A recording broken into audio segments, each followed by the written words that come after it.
shouldn't drink this. I shouldn't drink, you see. See? Of course you do. Excuse the pun.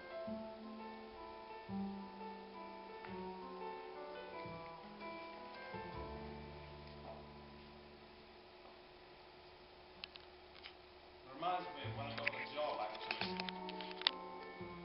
I turned up early for the interview. I was so keen. I'd heard a lot about him and was eager to impress. I've always been a bit like that, though I do realise you can't please everyone. There was a vending machine there and all they had was water. Surprising, really, given the clientele. You'd think they'd at least have offered me a coffee.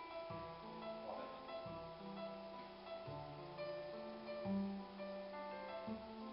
The doctor invited me in and I sat down in his office.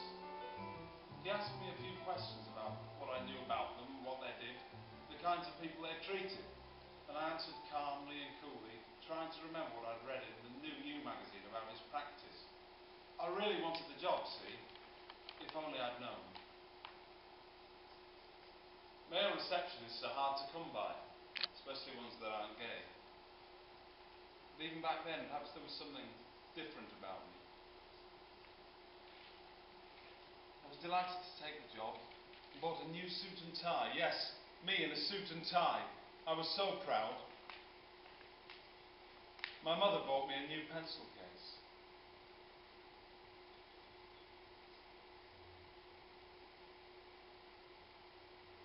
The clients were incredibly interesting people. Public heroes and gods to the paps, but all somehow very shallow. It was both exhilarating and saddening at the same time to watch them enter with famous faces, beautiful people, and then to see them emerge bruised and battered, black and blue. When I saw them go in, I knew how they'd come out. I knew. I just knew. So one night, after a nose job on some up-and-coming starlet whose girl band was played on Radio 1 last week, the doctor says to me, "Come for dinner tonight, won't you?" How could I refuse? I sort of emulated the doctor. I'd seen what he did to people, and I must confess, I was impressed in some way. Starstruck.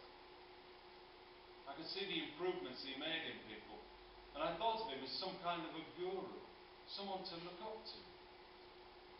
So I turned up for dinner. His wife was understandably gorgeous, beautiful, though clearly well over 40, despite the Botox and collagen that had been pumped into her cheekbones. She insisted on being referred to as age. Just age. It was a bit weird, actually. There you go. Sea bass on a bed of salad with a gorgeous balsamic vinegar dressing. I remember it well. I can still taste it. I won't taste it again. I know that. We sat down to eat at the stylish glass table on stylish glass chairs, and I noticed one was left empty with a place set. As I was about to ask who this was for, in she walked. She was utterly stunning. You could see in her eyes there was a beauty, but also for some reason a kind of wisdom. A raw, sparkling, gorgeous beauty sat right beside me, grey-eyed and with a boyish, militaristic confidence to her. You could just tell by the way she fluttered her eyelids at the doctor that she had him wrapped right round her little finger. Daddy this and daddy that. He adored her too, that much was clear.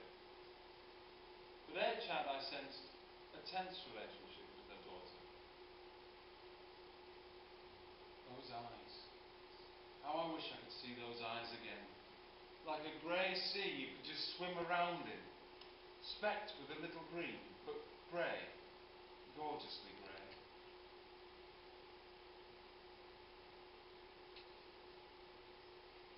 Understandably, I started hanging out there a lot more often.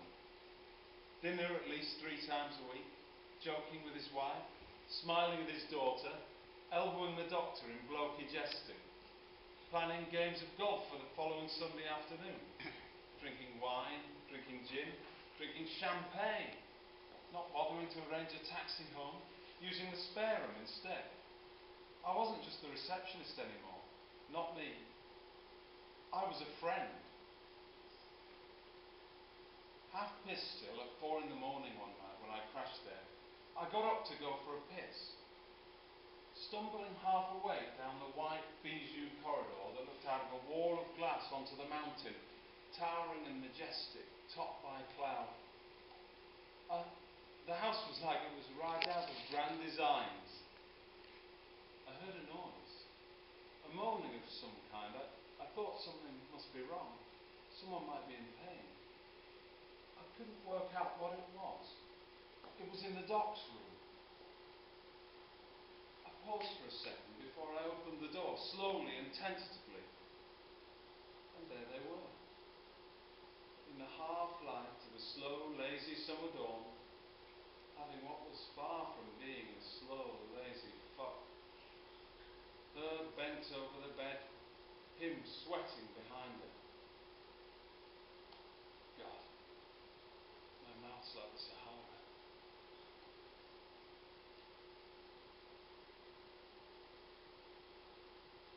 No, I mustn't. Dumbfounded, I stood petrified like Medusa, the Gorgon turned to stone. I stood there and gaped like some teenager who'd never seen sex before, but hoped one day he would, and here it was. As he moaned a crescendo that near climax, I felt myself flinch as he looked round and saw me. His eyes locked on mine, and I, ashamed and sorry for what I had seen, lowered my eyes. They still worked then, my eyes. I left to take my piss.